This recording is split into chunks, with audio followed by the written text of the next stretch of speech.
जय श्री महाकाल। दोस्तों वैसे तो गुरुवार के दिन हमें गुरुओं का प्रसन्न करने का दिन मानते हैं, लेकिन दोस्तों धर्मशास्त्र के हिसाब से गुरुवार के दिन श्री हरि और माता लक्ष्मी भी बहुत ही जल्दी प्रसन्न होते हैं। आप पैसों के लिए, अपनी धन की परेशानी को समाप्त करने के लिए माता लक्ष्मी को प्रसन्न कर सकते हैं और आप अपनी हर एक परेशानी को समाप्त करने के लिए और अपनी मनोकामना को पूर्ण कराने के लिए श्री हरि को भी प्रसन्न कर सकते हैं। लेकिन कैसे?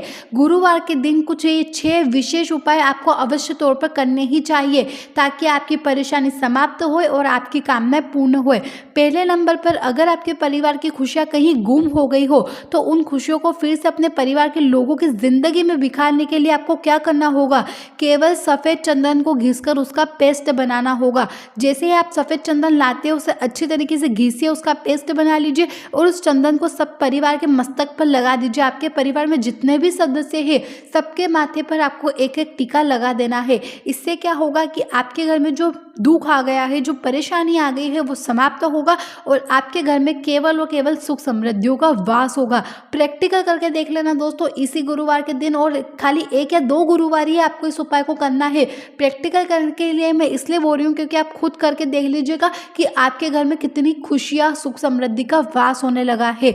अगर दोस्तों आपको अपनी मनचाही नौकरी या प्रमोशन पाना चाहते हैं तो गुरुवार के दिन इतना बड़ा मौका अपने हाथ से बिल्कुल मत जाने देना। आपको क्या करना है, बाजार से सिंघाड़े का आटा लेकर आना है और घर पर लाकर उसकी रोटियां बनानी है। जैसे ही रोटियां बन जाती है आपको रोटियों के ऊपर 2 मूली रखनी होगी और वो रोटी ले जाकर आपको किसी भी मंदिर में या फिर दोस्तों धर्म स्थल पर आपको दान कर देना है। और जिस समय आप दान कर रहे होंगे उस समय आपको अपनी मन की मनोकामनाएं बोल देनी है। ऐसा करने से क्या होगा कि आपको जिस भी नौकरी पाना चाहते हैं वो नौकरी भी आपको मिलेगी, और आपकी नौकरी में अगर आप प्रमोशन पाना चाहते हैं फिर तो आप इस उपाय को इसी गुरुवार के दिन कर ही लेना। अगर आप किसी बड़ी मुसीबत में फंस गए हो और उससे बाहर निकलने का आपको कोई सा भी रास्ता ही नहीं सूझ रहा है तो आपको क्या करना है, आटे का एक चौमुखी दीपक बनाना होगा और उसमें सरसों का तेल भरना होगा। अब उसमें एक पड़ी हुई बत्ती लगा दीजिए और अपने घर के उसी एक आंगन में रख दीजिए और उस दीपक को जला दीजिए। अपना घर का जो मेन आंगन होता है वहीं पर आपको उस दीपक को प्रज्वलित करना है। साथ ही में आपको वहां पर एक आसन बिछाकर बैठना है और श्री हरि का या फिर माता लक्ष्मी के कोई से भी मंत्रों का आपको जाप करना होगा। इससे आपकी जो धन की परेशानी है वो सब परेशानी भी आपकी दुख हो जाएगी, मतलब कि परेशानी समाप्त हो जाएगी और साथ ही आपकी मनोकामनाएं भी पूर्ण होगी। आप जिस मुसीबत में फंस गए होंगे वो मुसीबत तो आपको छोड़कर हमेशा के लिए भाग जाएगी दोस्तों। तो इसी गुरुवार के दिन आप इस उपाय को कर लेना। खाली क्या करना है, मात्र 5 रुपए का एक आटे का दीपक आता है, वो भी आपको आपके घर पे ही बनाना है। तो आप इस उपाय को अवश्य तौर पर कर लेना। अगर आपके यहाँ पर आर्थिक स्थिति को लेकर कुछ भी परेशानी चल रही हो तो क्या करना है, आपको गुरुवार के दिन अपने घर के सभी सदस्यों को एक एक कच्चा नारियल दे देना है।